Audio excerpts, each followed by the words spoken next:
Seigneur, pour la énième fois, j'ai encore mal géré ces pulsions. Dès que je me retrouve seule, ces pensées malsaines m'assaillent l'esprit. Je m'imagine gémissant de plaisir dans cet acte sexuel.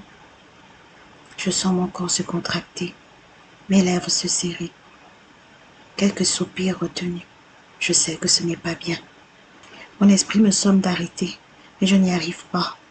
Ces pensées me disent, ce serait encore mieux si tu touches ici. Ce serait encore bien si tu regardes cela. Je ne trouve plus la force de chasser ces pensées. Seigneur, je sais que ce n'est pas bien. Je pleure car je sens que je perds le contrôle. Mais je continue. J'atteins un pic. Je me relâche. Je me sens mal, Seigneur. Comment faire si cela continue? J'ai peur de céder à la tentation. J'ai peur de commettre l'irréparable.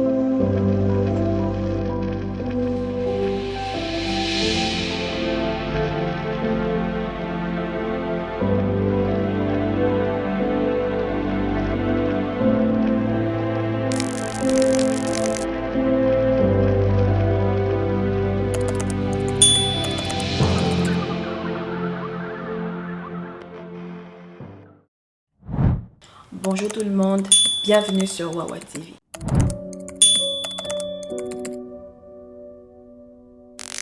Après la solitude, l'un des défis qu'éprouvent la plupart des célibataires chrétiens ou des chrétiens célibataires, c'est la gestion de leurs envies sexuelles. On essaie du mieux que l'on peut de vivre une vie d'abstinence qui honore, une vie pure et une vie sanctifiée. Moi-même, je vis cette discipline depuis des années. Cependant, depuis un certain temps, il devient difficile pour moi de gérer cet aspect de ma vie, au fait. Pendant un certain moment, je ne me comprenais pas pourquoi, parce que, au fait, je n'estimais pas qu'il y avait des éléments qui pouvaient m'amener à avoir ce type de comportement.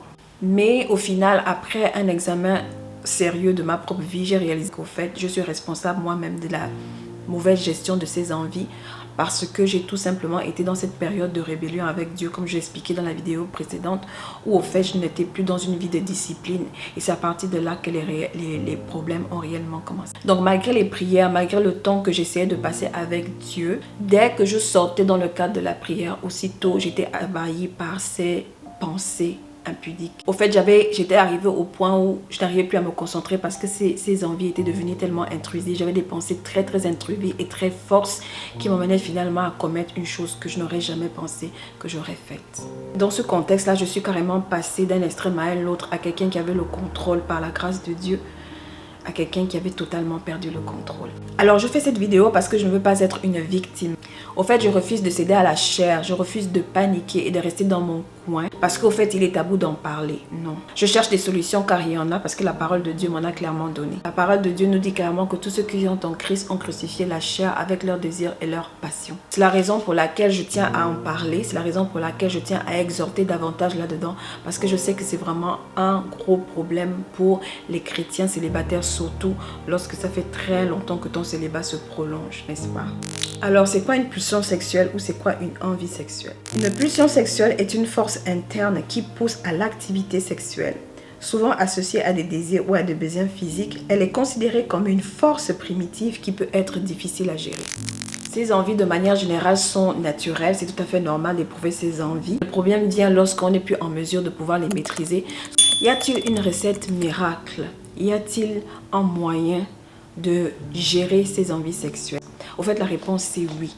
Donc Dieu nous a donné la capacité de pouvoir gérer, de maîtriser ses envies, surtout lorsqu'on est dans un contexte célibataire. En tant qu'enfant de Dieu, c'est très important de demeurer dans la sanctification. Et on sait très bien que le monde nous encourage beaucoup à explorer notre corps, nous encourage beaucoup à avoir ce fameux plaisir solitaire. Alors, lorsqu'on se retrouve dans une situation d'envie où on n'arrive plus à se contrôler, à un point où on est en train de se donner à des pratiques qui sont contraires à la volonté de Dieu. Si quelqu'un m'aurait dit que Janice, un jour, tu vas être dans ces pratiques immorales, j'aurais dit non, c'est pas possible. Parce que moi là, écoutez, je peux pas tomber dans ce genre de choses. J'ai tellement le contrôle de tout. Oui, je pense, oui, il y avait un contrôle, mais un contrôle qui était donné par l'Esprit de Dieu. Parce que aussitôt que je me suis éloignée, quand j'ai commencé à mettre le raisonnement, quand j'ai commencé à avoir un relâchement, lorsque j'ai commencé à donner des petites brèches, des excuses, etc., c'est là que mes problèmes ont sérieusement commencé. Lorsque ces envies, lorsque ces pulsions commencent à remonter à la surface, la chose que je peux te conseiller, c'est de prendre autorité.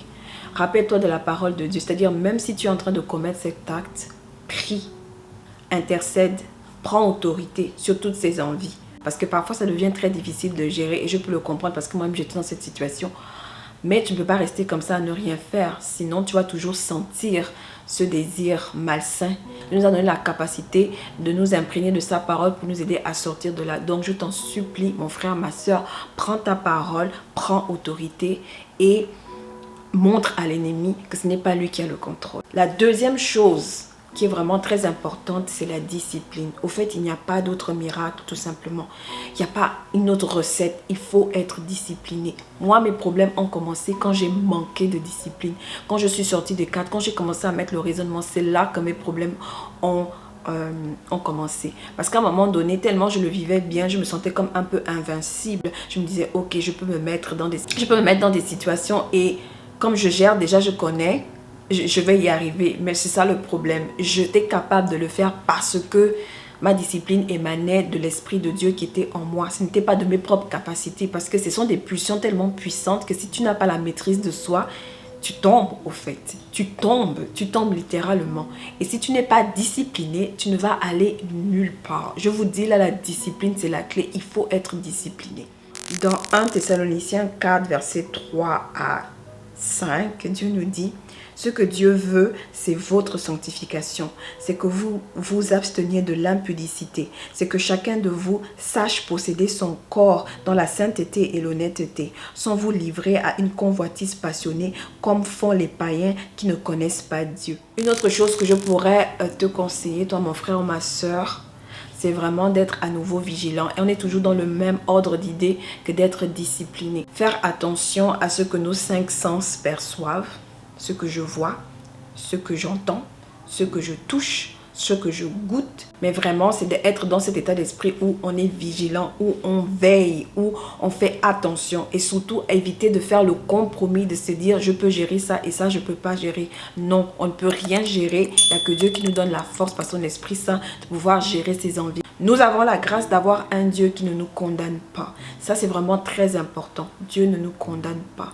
D'ailleurs, il est venu pour enlever la condamnation de nos fautes. Cependant, Dieu n'aime pas le péché, mais il aime le pécheur. Alors, je t'invite à te repentir et à reprendre le contrôle en étant dans la discipline. Remets-toi dans la prière, remets-toi dans la discipline spirituelle, lis la parole de Dieu et assure-toi que tous les éléments qui sont autour de toi ne sont pas des occasions de chute. Ne fais pas de compromis. Ne commence pas à émettre le raisonnement. Reconnais ta faiblesse et surtout abandonne-toi à Dieu parce que c'est lui seul qui est capable de t'aider à gérer cette envie, ces pulsions sexuelles. Même moi, j'ai eu peur. Je me suis dit, ah, est-ce qu'il est temps pour moi de me marier? Parce que rendu là, je suis plus capable de gérer. Qu'est-ce qu'on fait? Mais à un moment donné, je me suis dit, oh là là, il va falloir que je trouve quelqu'un. Parce que si je dois continuer comme ça, c'est juste pas possible au fait, Seigneur. C'est juste pas possible. Alors c'est pour ça que j'ai décidé de reprendre le contrôle, de me confesser, de me repentir devant Dieu et lui demander de revenir à nouveau prendre le contrôle. Et depuis que j'ai repris depuis que j'ai redonné à Dieu le contrôle, mais je vois carrément la différence au fait. Je vois clairement la différence. Donc c'est pour vous dire que c'est pas la peine d'avoir cet orgueil de nous dire qu'on est capable. On est capable de rien. C'est l'Esprit de Dieu qui vit en nous, qui nous donne la force de combattre, de gérer, de tenir ferme dans toutes les situations que nous vivons. Il était vraiment important pour moi de revenir sur cet aspect-là parce que je sais que c'est un gros problème. Et le fait de réaliser que...